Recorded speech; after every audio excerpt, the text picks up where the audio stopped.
আমি মনে করি যে সামনে যেটা বললে যে আরো দেখতে চাই, এক্স্যাক্টলি কোনো কিছু শেষ নেই, এটা একটা ধাপ এবং এটা একটা উৎসাহ, অনুপ্রেরণা। আর আমি আসলে বলেছি সংসার সুখের হয় রমণীর গুণে, এই কথাটি আসলে মূল না, কথা ছিল হচ্ছে গুণবান অতি যদি থাকে তার সনে।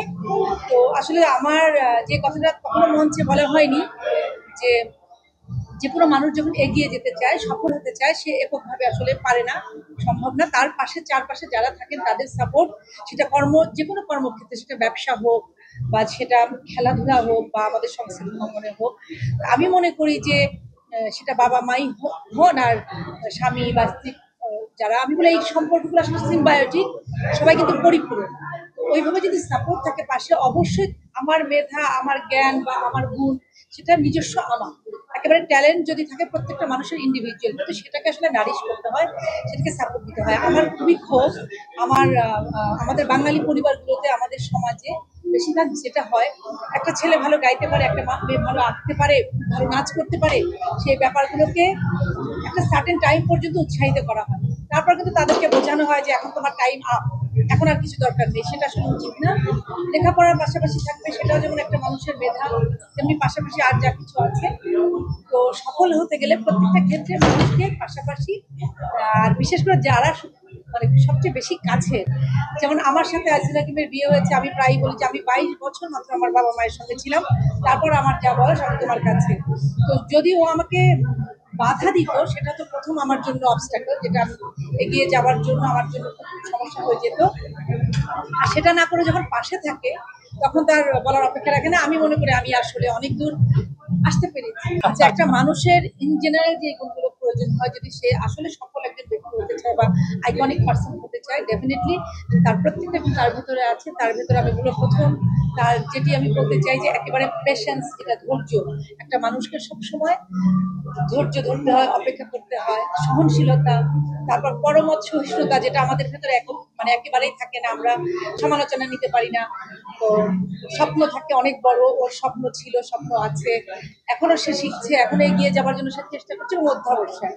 সুতরাং যে গুণগুলোর কথা আমি বললাম, প্রত্যেকটা মানুষের ভেতরে যদি এই গুণগুলো থাকে এবং গিভ আপ না করে, অনেক সময় আছে মানুষ হাল ছেড়ে দেয়, অনেক সব মানুষের ভেতরে কিন্তু গুণ থাকে।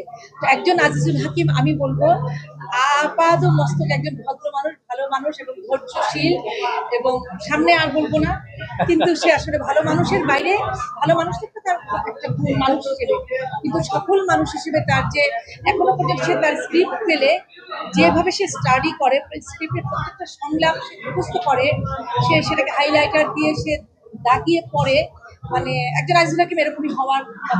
আমি শুরু করতে চাই এভাবে যে একটা কবিতা লাইন, একা কোনোদিন হয়নি কো জয়ী, পুরুষের তরবারি শক্তি দিয়েছে, প্রেরণা দিয়েছে বিজয়ী লক্ষ্মীরা।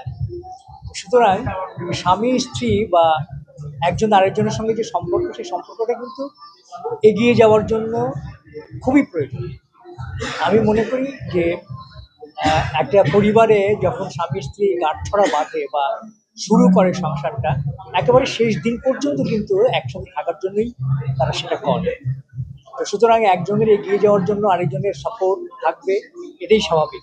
আমরা আসলে এই জিনিসগুলোকে মেনে নিয়েই সামনের দিকে এগিয়ে যাচ্ছি বা আমরা সংসারটাকে সুন্দর করার চেষ্টা করছি। না, যে কোনো অ্যাওয়ার্ডই তো একজন শিল্পীর জন্য বা যারা সৃজনশীল কাজ করে তাদের জন্য একটা অনুপ্রেরণা। যারা সৃজনশীল কাজ করে তাদের জন্য অ্যাওয়ার্ড অনেক কাঙ্ক্ষিত একটা বিষয়। আর আমি আমি বিশ্বাস করি যে সৃজনশীল শিল্পী যারা, তারা অ্যাওয়ার্ডের অপেক্ষায় কিন্তু থাকেন। তারা থাকেন তার কাজের জন্য, একটা ভালো কাজ করবার যে আকাঙ্ক্ষা, যে অপেক্ষা, সে অপেক্ষায় তারা সবসময় থাকে। আমি এই অপেক্ষায় থাকি যে একটি কাজ করার পর আরেকটি ভালো কাজ কিভাবে করা যায় বা সেই কাজটি পাওয়ার যে সুযোগ, সেই সুযোগের অপেক্ষায় আমি সবসময় থাকি। সবসময় যে ভালো কাজ করবার সুযোগ আসে তা কিন্তু নয়। যে কাজগুলো আসে, সে কাজগুলো কি সুন্দরভাবে করার যে একজন শিল্পীর যে কাজ, সেটি সুন্দরভাবে আসলে করাটা একজন শিল্পীর দায়িত্ব বলে আমি মনে করি। আসলে চরিত্র যখন একজন শিল্পী ধারণ করে, তখন কিন্তু সহশিল্পীর একটা সহযোগিতা প্রয়োজন হয়। অ্যাক্টিং বা অভিনয়টা কিন্তু একটা কমপ্লিট আর্ট। একজন আরেকজনের সঙ্গে সহযোগিতা করেই কিন্তু এটাকে করতে হয়। তো বিশেষত আমার যে কেমিস্ট্রিটা, সেটা আমি বলবো যে চরিত্রের প্রয়োজনে যেটা ছিল সেটা আমরা করার চেষ্টা করেছি। দুজনেই দুজনকে সাথে নিয়ে দর্শকদের কাছে সেটা ভালো লাগছে, এটা আমার জন্য অনেক বড় একটি পাওয়া। আমি বিশ্বাস করি যে একজন শিল্পীর জন্য একজন কোয়ার্টিস্ট অনেক বড় ইম্পর্টেন্ট একটা বিষয়। কোয়ার্টিস্ট যদি ভালো হয় বা কোয়ার্টিস্টের সঙ্গে যদি সমঝোতাটা খুব ভালো হয়, তাহলে কিন্তু সেই চরিত্র বা সেই মুহূর্তগুলো দর্শকদের কাছে অনেক ভালো লাগার মুহূর্ত হয়ে দাঁড়ায়।